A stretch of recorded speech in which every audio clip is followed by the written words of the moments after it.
નમસ્કાર વિદ્યાર્થી મિત્રો, તપોવન ગ્રુપ ઓફ સ્કૂલ સંચાલિત આપણી ઓનલાઈન ચેનલ તપોવન સાયન્સ એકેડમીમાં રસાયણ વિજ્ઞાન શિક્ષક યશ જરીવાલા 12 સાયન્સ ચેપ્ટર નંબર 4 જેના કન્ટિન્યુ લેક્ચર નંબર 20માં ફરી તમારું હાર્દિક સ્વાગત કરે છે. વિદ્યાર્થી મિત્રો, આપણો જે પ્રીવિયસ લેક્ચર હતો જેમાં આપણે ચેપ્ટર નંબર 4 માટેની સંપૂર્ણ થિયોરિટિકલ માહિતી પૂર્ણ કરી દીધી. થોડાક દાખલાઓ જે બાકી છે એની ચર્ચા કરીને આપણે ચેપ્ટર પૂર્ણ કરી દઈશું. આજનો તમારો પહેલો દાખલો છે સ્વાધ્યાય 4.8. ખૂબ અગત્યનો દાખલો છે અને એ દાખલો આભાસી પ્રથમ ક્રમની પ્રક્રિયા ઉપર આધારિત છે.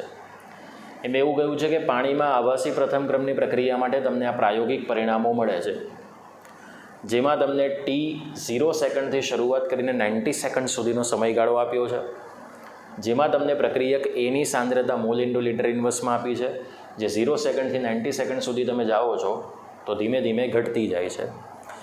ટેક્સ્ટબુકની અંદર એકચ્યુઅલી તમને ફક્ત એક જ માહિતી શોધવા માટેનું કહ્યું છે, પણ તમારે બીજી માહિતી પણ શોધવાની છે, કારણ કે જ્યારે તમે આભાસી પ્રથમ ક્રમની પ્રક્રિયાનો દાખલો ગણો છો તો ડેફિનેટલી તમારે કેની માહિતી પણ શોધવાની હોય છે. અને આભાસી પ્રથમ ક્રમની પ્રક્રિયા માટે તમને જે કે મળશે એ સરેરાશ વેગ અચળાંક મળશે. ને તમારા માટે 30, 60 અને 90 સેકન્ડે વેગ અચળાંક K1, K2, K3 શોધશો અને ત્રણેય વેગ અચળાંકને ડિવાઈડ બાય 3 કરશો તો તમને ડેફિનેટલી સરેરાશ વેગ અચળાંકની આપણને માહિતી મળશે. તો અહીંયા આપણને એવું કહ્યું છે કે 30 અને 60 સેકન્ડ વચ્ચેના સમયગાળા દરમિયાન આપણે એનો શું શોધવાનો છે? સરેરાશ વેગ, આર એવરેજ શોધવાનો છે. તો ચલો સૌથી પહેલી માહિતી જ આપણે શોધીએ કે 30થી 60 સેકન્ડ વચ્ચેના સમયગાળા દરમિયાન આર એવરેજની ગણતરી કરતા. બરાબર, ચલો એના માટે આપણે R0 is equal two R30 લઈ શકીએ. બરાબર, અને R30 એ કેટલું છે? 0.31 મોલર છે. ચલો RT ઇઝ ઇક્વલ ટુ આપણે શું લઈ શકીએ? R60 એ કેટલું છે? 0.17 મોલર છે. બરાબર, ચલો તમે આને બીજો શબ્દ લખવો હોય તો R1 પણ કહી શકો અને આને R2 પણ કહી શકો. ચલો ત્યાર પછી ડેલ્ટા ટી લઈએ તો એ T2 માઇનસ T1 થશે, તો 60 માઇનસ 30 સેકન્ડ, તો એ કેટલી સેકન્ડ આવશે? 30 સેકન્ડ આવશે. ઓકે, ચલો હવે સીધું આપણે આર એવરેજ મૂકી દઈએ. માઇનસ ડેલ્ટા આરના છેદમાં delta T. So therefore R average is equal to R2 minus R1, બોલો, ડિવાઈડ બાય આપણે ડેલ્ટા ટી મૂકી દઈએ. So therefore R average is equal to, ચલો R2ની વાત કરીએ તો એ છે 0.17, R1ની વાત કરીએ તો એ છે 0.31 મોલર અને છેદમાં બોલો 30 સેકન્ડ આવશે. સો ધેરફોર આર એવરેજ, બરાબર, આ આવશે માઇનસ 0.04 ડિવાઈડ બાય 30. એકમ કયો બનશે? Molar into second inverse. So therefore R average is equal to minus 0.14 આવશે, plus 0.14 divide by 30 molar into શું આવશે? Second inverse.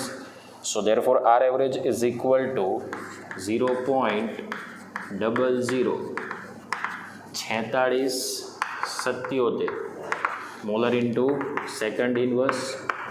So 4.677 into 10 power minus 3 molar into શું આવશે?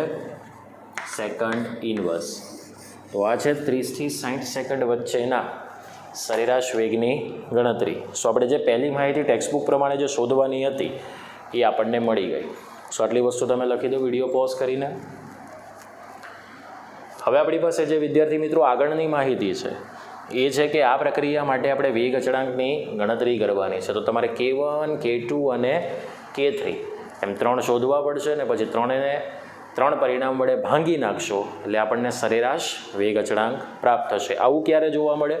જ્યારે આપણી પાસે આભાસી પ્રથમ ક્રમની પ્રક્રિયા હોય તો. સમજાઈ ગયું? તો ચલો આપણે નેક્સ્ટ આગળના દાખલાની ગણતરી તરફ જઈએ. હજી આપણને ફક્ત પહેલી માહિતી જ શોધાઈ ગઈ છે, બીજી માહિતી હજી આપણે શોધવાની બાકી છે.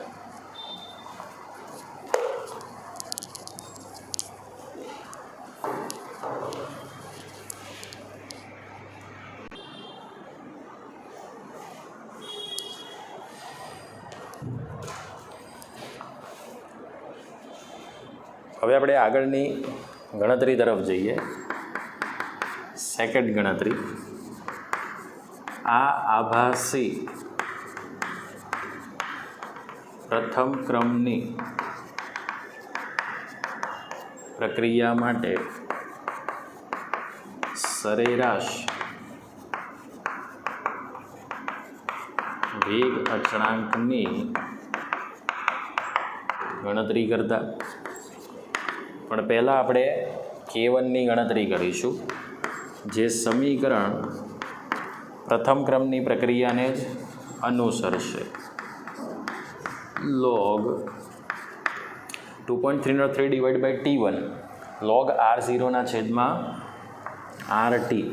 ચલો આપણે R0ની વાત કરીએ તો એ 0 સેકન્ડ પર લઈશું, તો એ છે 0.55 મોલર. RT આપણે T1 30 લઈશું, આપણે એને કહી દઈએ R30, એ છે 0.31 મોલર. બરાબર. T1 લઈ લઈશું 30 સેકન્ડ, આપણી પાસે K1 કેટલું છે તે મળી જશે. So K1 is equal to 2.303 divide by 30 into log 0.55 ભાગ્યા 0.31. મોલર મોલર બોલો કેન્સલ આઉટ થશે. ચલો આને આજે આપણે અત્યારે એમને રહેવા દઈએ. So therefore K1 is equal to 2.303 divide by 30 into log 0.55 ભાગ્યા 0.31, એટલે એ આવશે 1.7742. હવે આપણે 1.7742નો log જોઈએ કેલ્સી ઉપર, તમને આવડી જ જશે. હવે log કાઢતા 0.2489 સેકન્ડ ઇન્વર્સ આવશે. So therefore K1 is equal to total મળશે, હું ફાઇનલ આન્સર લખું છું, 1.911 ઇન્ટુ 10⁻⁻2 સેકન્ડ ઇન્વર્સ. તમને મળશે 0.01911. બરાબર. સેકન્ડ ઇન્વર્સ એને મેં સીધું વૈજ્ઞાનિક અંક પદ્ધતિમાં કન્વર્ટ કરી દીધું છે. ચલો આ તમારા માટે પહેલું આવી ગયું K1. ચલો હવે આપણે બીજું શોધશું K2. 2.303 divide by T2 into log R0 છેદમાં RT. R0 કદી ચેન્જ ન થાય, આ વસ્તુ ધ્યાનમાં રાખજો, એ તો અચળ જ રહેશે. R0 કેટલું છે? 0.55 મોલર. RT હવે આપણે R60 લઈશું, તો જો 60 સેકન્ડે કેટલું છે? 0.17 મોલર. અને T2 હવે કેટલા સેકન્ડ લઈશું? 60 second. Okay. So therefore K2 is equal to 2.303 ભાગ્યા 60 સેકન્ડ ઇન્ટુ log 0.55 મોલર છેદમાં 0.17 મોલર આવશે. So therefore K2 is equal to 2.303 ભાગ્યા 60 ઇન્ટુ log 0.55 ભાગ્યા 0.17, એ આવશે 3.2353. સેકન્ડ ઉપર જાય તો શું આવશે? Second inverse. So K2 is equal to 2.303 ભાગ્યા 60. 3.2353નો log કેલ્ક્યુલેટર પર જોશો તો એ મળશે 0.5099 સેકન્ડ ઇન્વર્સ. ચલો K2 માટે આપણે આન્સર લખીએ ડાયરેક્ટ, એ છે 1.956 ઇન્ટુ 10⁻⁻2 સેકન્ડ ઇન્વર્સ. આપણને શું પ્રાપ્ત થાય છે? K2. ચલો હવે આપણે શું લઈએ K3 2.303 divide by T3 into log R0ના છેદમાં RT આવશે. ચાલો R0 તો કોન્સ્ટન્ટ રહેશે 0.55 મોલર. RT એટલે R90 થશે બરાબર. એ ઘટીને કેટલું જોવા મળે છે 0.085 મોલર. અને T3 A 90 second.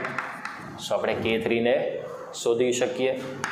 So therefore K3 is equal to 2.303 divided by 90 second into log 0.55 molar ભાગ્યા 0.085 molar. Molar molar cancel. Okay. So therefore K3 is equal to 2.303 ભાગ્યા 90 into log. ચલો 0.55 ભાગ્યા 0.085 એ આવશે 6.4706. એ કેટલું આવશે બોલો એકમ સેકન્ડ ઇન્વર્સ. તો 2.303 ભાગ્યા 90 6.4706 એનો લોગ આવશે 0.8109 અને આ ટોટલ વેલ્યુ સેકન્ડ ઇન્વર્સ થશે. સો therefore K3 is equal to 2.0751 into 10⁻⁻2 second inverse. Ready. ચલો આ આપણને મળી ગયું K3. હવે આપણે સરેરાશ વેગ અચળાંક શોધવાનો છે. તો આપણી પાસે 1, 2 અને 3 એમ 3 પરિણામો તમને પ્રાપ્ત થયા બરાબર. ચલો હવે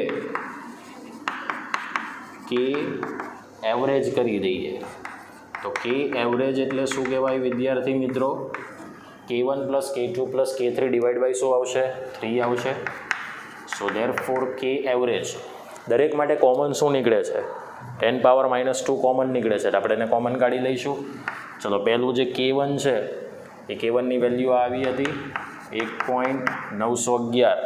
K2ની વેલ્યુ 1.956 પ્લસ K3ની વેલ્યુ 2.0751 ઇન્ટુ 10⁻⁻2 ડિવાઈડ બાય 3 અને સેકન્ડ ઇન્વર્સ. સો કે એવરેજ તમને વિદ્યાર્થી મિત્રો મળશે. આ બધાનો જે સરવાળો આવે તે ભાગ્યા 3 કરશો એટલે ફાઇનલ આન્સર મળશે 1.9807 ઇન્ટુ 10⁻⁻2 સેકન્ડ ઇન્વર્સ. આ આવશે કે એવરેજ જે આપણને આભાસી પ્રથમ ક્રમની પ્રક્રિયાનો શું મળે છે સરેરાશ વેગ અચળાંક. સમજાય છે? ચલો તમને પ્રશ્ન એમ થાય કે સર આભાસી પ્રથમ ક્રમની પ્રક્રિયા માટે કે જે છે એ તો દ્વિતીય ક્રમની પ્રક્રિયાને અનુસરે છે. હા, તમારી વાત સાચી છે, પણ અહીંયા આપણી પાસે કોઈની ઓછી કે વધુ સાંદ્રતા નથી આપી. ફક્ત એક જ પ્રક્રિયકને ધ્યાનમાં રાખીને સાંદ્રતાનો ઉલ્લેખ કર્યો છે.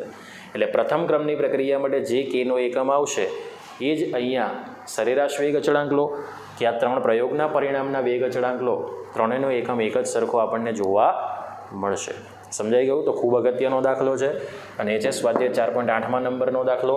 આવો દાખલો બોર્ડમાં એક વખત પૂછાઈ ગયો છે 2018 કે 19ની અંદર બરાબર. એટલે આ દાખલો પણ તમારે કમ્પ્લીટલી ક્લિયર કરવાનો. સમજાઈ ગયું? જેમાં આ માહિતી પૂછવામાં આવી નહોતી. આ ફક્ત એક જ માહિતી પૂછવામાં આવી હતી અને 4 માર્ક્સનો દાખલો હતો. હવે આપણે નેક્સ્ટ દાખલા તરફ જઈએ. હવે આપણી પાસે આજે સ્વાધ્યાય 4.29માં નંબરનો દાખલો છે. એ 4 માર્ક્સનો ખૂબ અગત્યનો દાખલો છે, જેની કહાની તમને આ પ્રમાણે આપી છે કે એક પ્રથમ ક્રમની પ્રક્રિયાને 298 કેલ્વિન તાપમાને 10% પૂર્ણ થવા જરૂરી સમય એ 308 કેલ્વિન તાપમાને તે જ પ્રક્રિયાને 25% પૂર્ણ થવા માટે લાગતા સમય જેટલો જ છે. એનો મતલબ કે 10% અને 25% પ્રક્રિયા પૂર્ણ થાય જેના માટેનો સમય સરખો છે.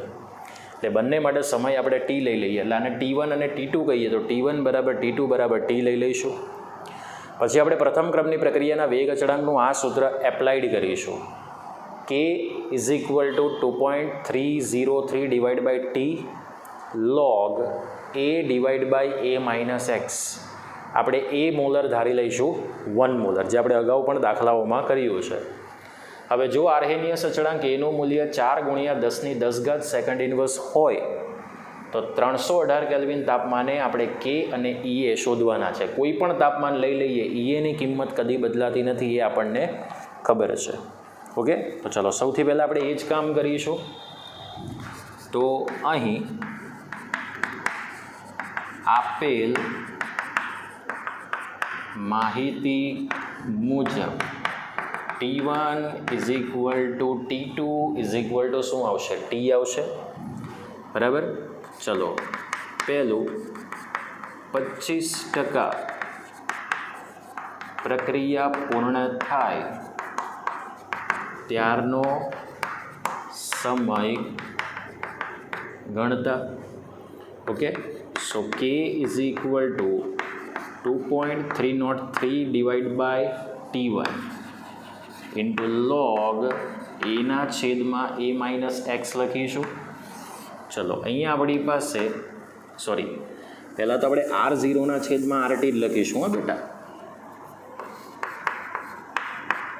R0/RT પછી આપણે ઇન્ડિકેટ કરીએ. R0 = A molar = 1 molar ધારતા. આપણને આપ્યું નથી, બરાબર, આપણે લખવાનું છે 1 મોલર. RT = A-x મોલર થાય, પણ x કેટલા ટકા છે? 25%. સો 25/100 0.25 મોલર થશે. અને T1 = શું લઈ લઈએ? બોલો, T લઈ લઈએ. બરાબર. તો અહીંયા આપણે કરતા કોને બનાવી દઈએ? T1 ને. સો 2.303 / K1 ઇન્ટુ log A/A-x.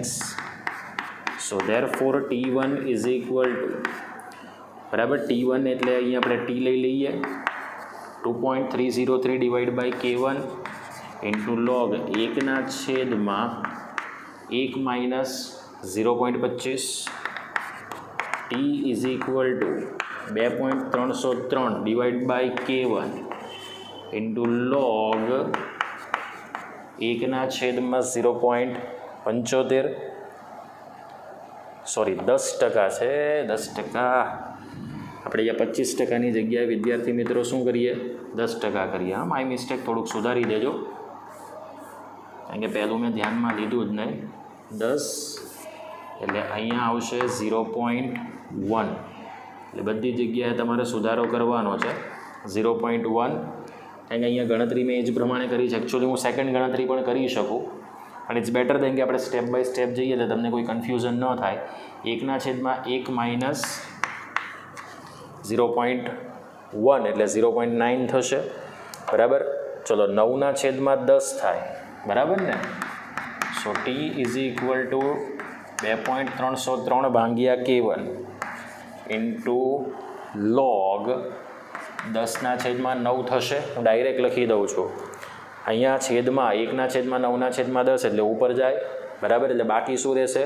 10/9 પદ. ઓકે, આને આપણે આપી દઈએ ઇક્વેશન નંબર 1. ચલો સેકન્ડ માહિતી, 25% પ્રક્રિયા પૂર્ણ થાય ત્યારનો સમય ગણતા. સો therefore K2 = ચલો અહીં આપણી પાસે K2 લખીએ. 2.303 / T2 ઇન્ટુ log R0 શું થશે? RT થશે. વન્સ અગેન આપણે R0 જે છે એને આપણે A મોલર લખી દઈશું. એટલે આપણે કેટલા મોલર ધારી લઈશું? 1 મોલર ધારતા. ઓકે, RTની વાત કરીએ તો એ આપણે લખીશું કેટલું? A-x molar. ઓકે, x = બોલો 25% છે. ઓકે, એટલે આપણે અહીંયા 25/100 એટલે 0.25 મોલર થશે. ઓકે, ચલો અહીંયા વેલ્યુ મૂકી દઈએ. આપણે પહેલાં T2ને જ કરતાં બનાવી દઈએ અને T2 is equal two T જ લઈ લઈએ 2.303 divide by K2 into log of એના છેદમાં a માઇનસ એક્સ થશે. So T is equal to 2.303 divide by K2 into log 1 અને 1 છેદમાં 1 માઇનસ 0.25.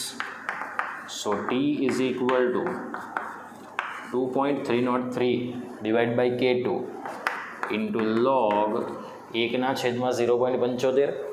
0.75 એટલે 75 ભાગ્યા 100 થશે, બરાબર. એટલે આપણે ઉપર લઈ જઈએ.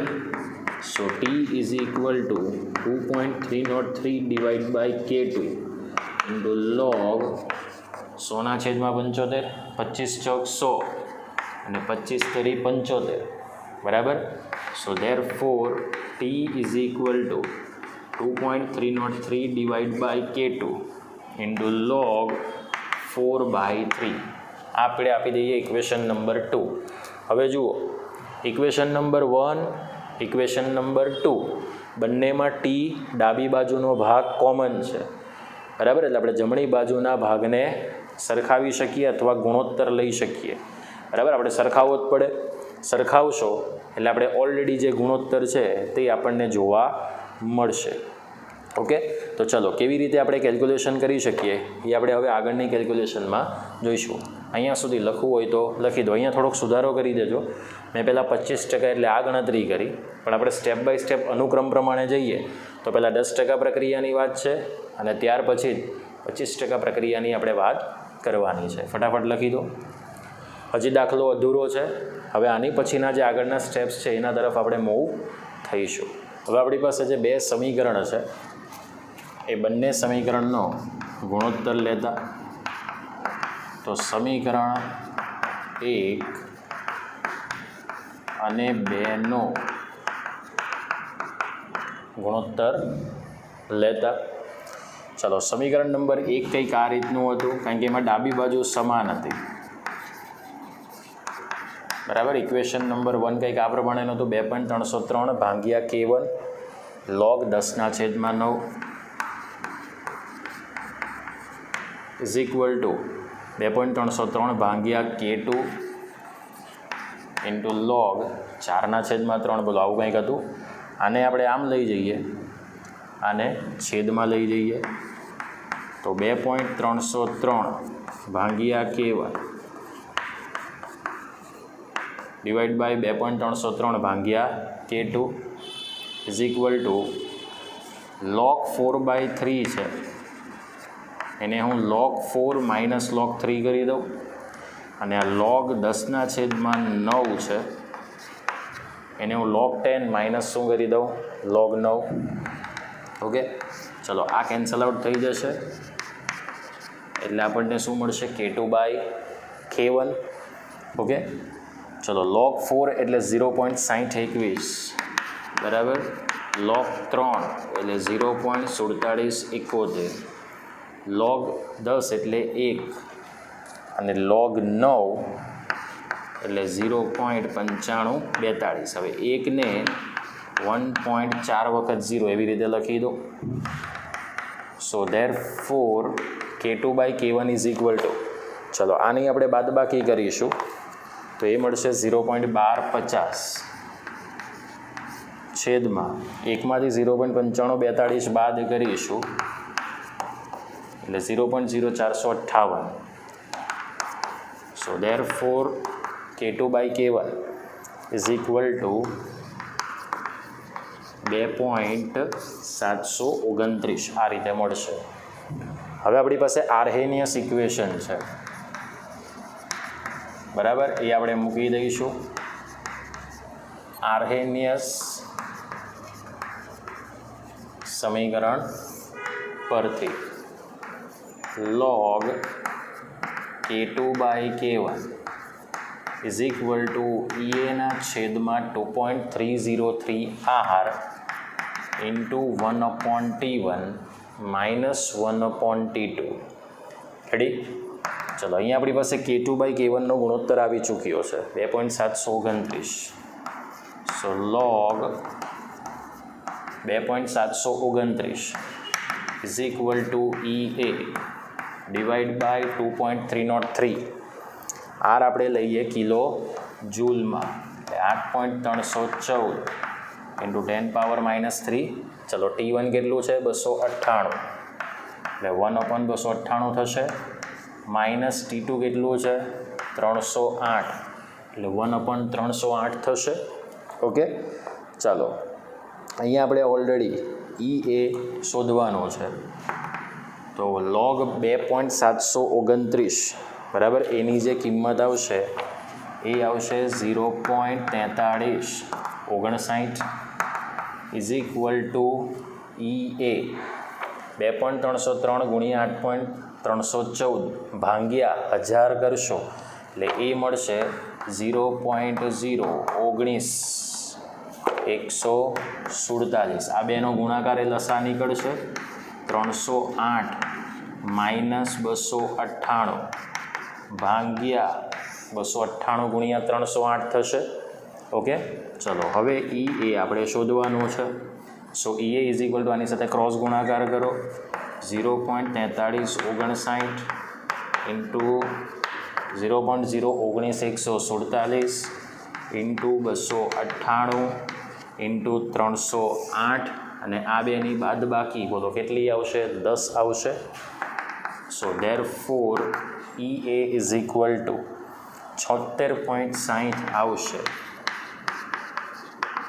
76.60 kilo joule into mole inverse. એ તમને ગણતરી કોની મળશે સક્રિયકરણ ઉર્જાની. ચાલો અહીંયા સુધી દાખલો ગણી દો. હવે આ જે EAની કિંમત છે તે આપણે કોઈ પણ એક તાપમાને આર્હેનિયસ સમીકરણ ઉપયોગ કરીશું લોગેરિધમનું, ત્યાં આપણને પ્રાપ્ત થશે. ચલો ફટાફટ આટલો દાખલો ગણી દો. ઓકે, હજી દાખલો અધૂરો છે, હજી આપણે આગળના સ્ટેપ ઉપર મૂવ થઈએ.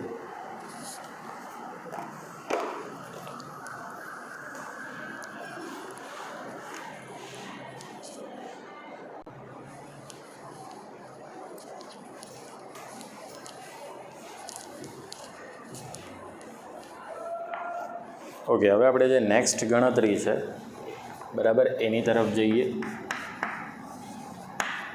ચલો હવે log K is equal to log A minus EAના છેદમાં 2.303 RT. ઓકે, જે આપણે T લઈ લઈશું હવે, જે લાસ્ટ આપ્યું છે તે કેટલું 318 કેલ્વિન. એની કિંમત આપી છે એટલે આપણે K મળી જશે. સો log K is equal to log 4 ગુણ્યા 10⁻10.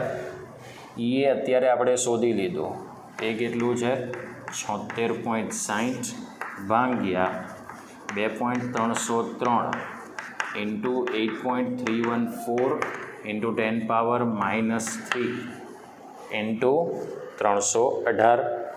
ઓકે, આના પદને આપણે છૂટો કરી દઈશું. સો log K is equal to log 4 plus log 10⁻10 minus આ ટોટલ જે કિંમત આવશે 76.60 ભાગ્યા 2.303 ભાગ્યા 8.314 ભાગ્યા 318, જે જવાબ આવે એના ગુણ્યા 1000 કરશો એટલે લાસ્ટ તમને આનો આન્સર મળશે 12.580 બરાબર. ચલો હવે log 4 એટલે 0.6021 પ્લસ 10 ઇન્ટુ log 10 કરશો એટલે 1 થશે, minus 12.580. So therefore log K is equal two 10.6021 minus 12.580. So therefore log K is equal to minus 1.978. So therefore log K is equal two -1 ને 2 બારમાં કન્વર્ટ કરીએ અને 1માંથી 0.978 આપણે બાદ કરીશું એટલે 0.022 મળશે. બંનેનો શું કરી દો સરવાળો, ફરી રિપીટ કરું છું, -1ને 2 બારમાં કન્વર્ટ કરો અને એકમાંથી 0.978 બાદ કરશો એટલે મળશે 0.022, જેને 2 બારની સાથે શું કરી દો સરવાળો કરી દો. So k is equal to 2 બાર 0.022. ઓકે, 0.022નો એન્ટીલોગ જોશો એટલે 1.051 ઇન્ટુ 10⁻⁻2 સેકન્ડ ઇન્વર્સ આવશે, કારણ કે એનો એકમ સેકન્ડ ઇન્વર્સ છે. સો કેનો એકમ આપણે સેકન્ડ ઇન્વર્સ જ લેવાનો, મેં તમને શીખવાડ્યો છે. ઓકે, સો આ તમારો વેગ અચળાંક આવશે. લાંબો દાખલો છે, 1 માર્ક્સની અંદર તમને પૂછી શકાય. ઓકે, આ તો સ્વાધ્યાય 4.29. હવે સ્વાધ્યાય 4.30માં નંબરનો દાખલો જાતે ગણવાનો છે. હું ખાલી રકમ બોલું છું, સાંભળજો. એક પ્રક્રિયાનો વેગ અચળાંક એ તાપમાન 293 કેલ્વિનથી 313 કેલ્વિન તાપમાને વધારતા 4 ગણો થાય છે. એટલે જો તમે માની લો કે K1 બરાબર K ધારી લો તો K2 ઇઝ ઇક્વલ ટુ શું આવશે 4K. તો પ્રક્રિયાની સક્રિયકરણ ઉર્જા ગણો એમ ધારીને કે તે તાપમાન સાથે બદલાતી નથી. એ તો આપણને ખબર છે કે તાપમાન સાથે બદલાવાની જ નથી. ઓકે, તો તમારે સૂત્ર આની પહેલાંનું જે આપણે એપ્લાઇડ કર્યું તે ઉપયોગ કરવાનો આવશે. આ દાખલો જાતે ગણવાનો જ મિત્રો. log K2/K1 is equal to EA divide by 2.303 R into 1/T1 minus 1/T2. આ સૂત્ર તમારે આ દાખલામાં ઉપયોગી કરવાનો છે. એ છે સ્વાધ્યાય 4.30. ઓકે, ચાલો ત્યાર પછી ઇન ટેક્સ્ટ 4.7 એ પણ તમારે ફક્ત લખી દેવાનો છે કે વેગ અચળાંક પર તાપમાનની શું અસર થશે. આપણને ખબર છે કે તાપમાન બદલાય તો વેગ અચળાંક બદલાય, પણ તાપમાન સાથે વેગ અચળાંક ચરઘાતાંકીય રીતે બદલાય છે. તો એના માટે આપણે એવું લખવું હોય તો લખી દો સેન્ટેન્સ. તમારે જવાબ આનો આ રીતે આવશે. ઇન્ટેક્સ 4.7 લખાણ સંબંધિત 4.7ની વાત કરું છું. આર્હેનિયસ સમીકરણના ચરઘાતાંકીય સ્વરૂપ વિદ્યાર્થી મિત્રો કયો છે? K is equal two A into e−EA/RT. આ સમીકરણ પ્રમાણે T વધારતા પ્રક્રિયાનો વેગ અચળાંક ઘાતાંકીય રીતે વધે છે અને જો તાપમાનમાં 10°C વધારો કરવામાં આવે બરાબર તો વેગ અચળાંક કેવો થાય છે? બમણો થાય છે. ક્લિયર? ચલો ઇન્ટેક્સ 4.8ની વાત કરીએ તો રાસાયણિક પ્રક્રિયાનો વેગ એ નિરપેક્ષ તાપમાન 298 કેલ્વિનથી 10 કેલ્વિન જેટલું વધારતા પ્રક્રિયાનો વેગ બમણો થાય. સેમ એ જ વસ્તુ અહીંયા પણ છે. K1 બરાબર K ધારી લો તો K2 is equal two twice K કરવાનું, આ સૂત્ર એપ્લાઇડ કરવાનું અને સક્રિયકરણ ઉર્જા E એ આપણે શોધવાની છે. બોલો, આવડી જશે દાખલો?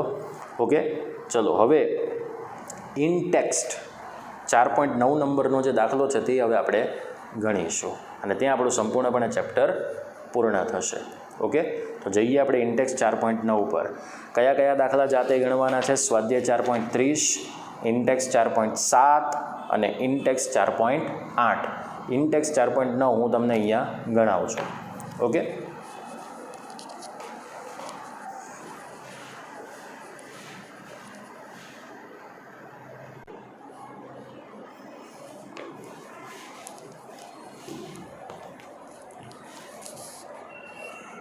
આ ચેપ્ટરનો સૌથી છેલ્લો દાખલો છે ઇન્ટેક્સ 4.9, જેમાં આપણને એવું કહ્યું છે કે twice HI gaseous gives H2 gaseous plus I2 gaseous પ્રક્રિયા હોય તો તેના માટે સક્રિયકરણ ઉર્જા E એ 209.5 કિલોજૂલ પ્રતિ મોલ છે. જો E એ જેટલી અથવા વધારે ઉર્જા ધરાવતા પ્રક્રિયકના અણુઓનો અંશ આપણે અહીંયા શોધવાનો છે. બરાબર, તો અહીંયા આપણે આ પ્રમાણે લખવાનું છે કે પ્રક્રિયકના અણુઓના અંશની ઉર્જા is greater than equal to, બોલો E એ થશે, પણ એ ચરઘાતાંકીય સ્વરૂપમાં હોય છે. So therefore N is equal to e−EA/RT. બરાબર, ચલો હવે આપણે લોગવાળો પદ લેવાનો છે. So log N is equal to -EA/RT એ આપણે સીધું મૂકી દેવાનું છે. ચલો ધેરફોર આ સૂત્ર સ્વીકારવાનું છે. log n is equal to -209.5 kilojoule into mole inverse થશે. આર આવશે 8.314 ગુણ્યા 10⁻³ kilojoule into mole inverse into kelvin inverse. અને ટી કેટલું આવશે તે આપણે પ્રમાણિત તાપમાન લેવાનું છે. સોરી, અહીંયા તાપમાન આપ્યું નથી, લખી દેજો 581 કેલ્વિન તાપમાને. તો અહીંયા લખવાનું છે, છપાયું નથી, 581 કેલ્વિન તાપમાને. આ તો તે મેં CBSEની જે બુક છે એમાંથી જોઈને મેં લખ્યું છે. ઓકે, ચલો ટોટલ આવશે log n is equal two -18.8323. હવે માઇનસનો લોગ આપણે ન જોઈ શકીએ, અને 19/12માં કન્વર્ટ કરીશું અને 1માંથી 0.8323 બાદ કરશો એટલે એ પ્રાપ્ત થશે 1617. હવે આપણે એન્ટી લોગ જોઈ શકીએ. So n is equal to antilog of 19/12.1677 થશે. So therefore n is equal to 10⁻−19 તો તમે મૂકી દો. 0.1617નો એન્ટી લોગ કેલ્ક્યુલેટર પર જોશો તો 1.471 ઇન્ટુ 10⁻−19 અણુઓનો અંશ આવશે. અહીંયા આપણને એવું કીધું છે કે અથડામણ અનુભવતા અણુઓના અંશની ઉર્જા is greater than equal to EA. એવું આપણે કહ્યું છે કે EA જેટલી અથવા એનાથી વધારે હશે. પણ આપણે જાણીએ છીએ કે કોઈ પણ અણુઓના અંશની સંખ્યા એ આની સાથે ચર ઘાતાંક પર આધાર રાખે. ઓકે, એટલે આપણે આ સૂત્ર એપ્લાઇડ કરી દીધું. બંને બાજુ લોગ લઈ દીધો. લોગ એની કિંમત આપણે 1 લઈ લીધી અને પછી આ સંપૂર્ણ ગણતરી કરી દીધી. ઓકે, અહીંયા તો આપણું ચેપ્ટર પૂર્ણ થાય છે. પણ આપણી પાસે 2 દાખલા એવા છે કે જે ઓલરેડી ગ્રાફિકલ મેથડવાળા છે ને, એ આપણને પૂછાશે નહીં. સ્વાધ્યાય 4.4 નંબરનો જે દાખલો છે એ તમારે જાતે ગણવાનો જે બાકી છે. અને આગળ આપણે જે સ્વાધ્યાય 4.1 ગણી ગયા સેમ એ જ મુજબનો દાખલો છે. થોડુંક વિચારજો, આવડી જશે. બરાબર, ચલો સ્વાધ્યાય 4.22 અને સ્વાધ્યાય 4.15. બરાબર, એ ઓલરેડી આલેખવાળો પ્રશ્ન છે, એ આપણને પૂછાશે નહીં. એટલે ફક્ત તમારી જાણકારી માટે છે, એટલે આપણે તૈયાર કરવાનો નથી. ઓકે, સો અહીંયા ચેપ્ટર નંબર 4 સંપૂર્ણપણે પૂર્ણ થાય છે. આપણે ફરી પાછા નવા ચેપ્ટરની અંદર મળીશું. ઓકે, અને જેટલા દાખલા ગણાવીએ છે જાતે ગણજો તો વધારે આઈડિયા આવશે. મેં તો મારી મહેનત કરી છે, તમે પણ તમારી રીતથી મહેનત કરો તો દાખલા આવડશે. મળીએ નવા ચેપ્ટરની સાથે, નવા કન્સેપ્ટમાં. જય હિન્દ, જય ભારત.